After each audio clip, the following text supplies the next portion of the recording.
pathways to financial planning? Thank you for the question, Famisha. I feel that women often bring highly emotional intelligence to the table. And not only that, because they are very collaborative and with the advisory style, the leadership style, and then bring back the holistic well-being, right, to the client's well-being. So they are not just the planner, but they are literally taking the well-being of the clients into the considerations of what the clients actually needed in their life and understand the clients deeply.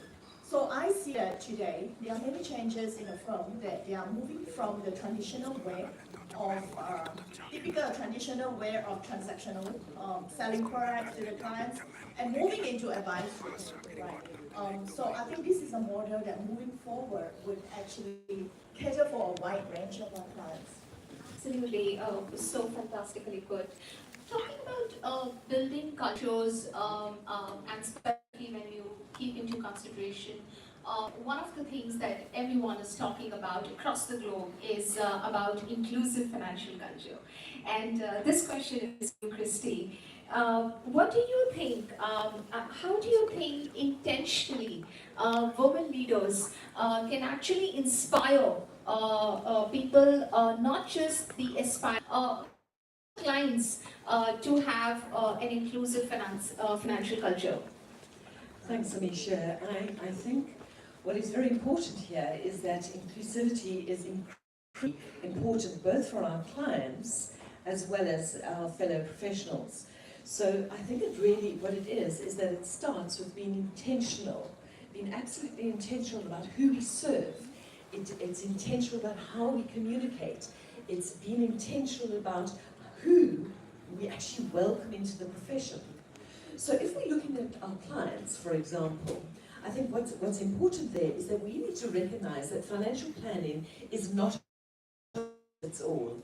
We need to meet our clients from an emotional perspective, we need to meet them from an economic perspective, from a cultural perspective. We need to be asking the right questions, and we need to be listening for the right answers. And we need to understand that there are some very diverse priorities that people have. We have to be open to, for example, LGBTQ+, and we have to listen to them and the other underserved communities that there are. And we've got to ask those questions correctly and then listen to the answers. And then from a profession perspective, I think what we've got to do there is we need to rethink how we recruit in this profession. And here, I'm thinking along the lines of, we need to look more at paid internships.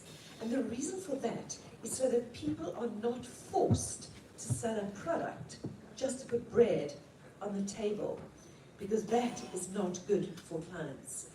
We need to be doing a lot of really meaningful mentorship with our fellow colleagues, especially the younger ones, so that we can build skills and build confidence amongst them. So when you asked about the question about inclusivity, I'm going to say to you that inclusivity is not just a checkbox that we have to check on a daily or a monthly or an annual basis.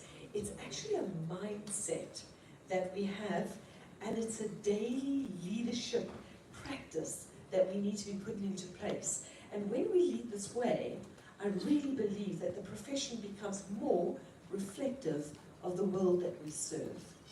Absolutely, Christy, so well put, and that's so well put. In fact, it'll be a crime if I don't quote this. I belong to an Ivy League college group, and there is this group which ensures that at least 5 of the women representation of this group, which talks about global warming, which talks about, of course, things that should be talked about from a different perspective, like environment, poverty, and so on and so forth. And each of these women representation is of people who are from, for example, acid attack, women who are from LGBTQ, the people who are from LGBTQ community, people who have gone through let's say some adversaries in the in their personal life. So well put that it is not just a checklist. It is about really making it happen, and will have to make it happen. So my next question is for you, Renu. I know you are like the biggest flag bearer of women coming back from the career break and getting fiercely back into the corporate world. And my question to you is, what are your thoughts on women who are re-entering the workforce? Wonderful to have that question today. It's one of my most favorite ones. I'm a attorney, so I took a break for family reasons. But all those years, I was not only nervous, I must have been the worst person in my life. You can probably go and ask Jagdish, my husband. He dreads those years. So the thing is that when women take a break, they're taking it for a good reason. And it's a biological duty, if you would put it like that, and it has to be done.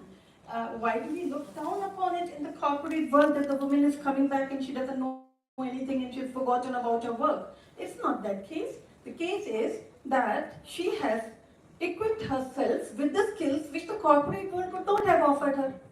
And those skills are, if not more important, equally important in the corporate world of the 21st century, where not only muscle power but brain power makes money.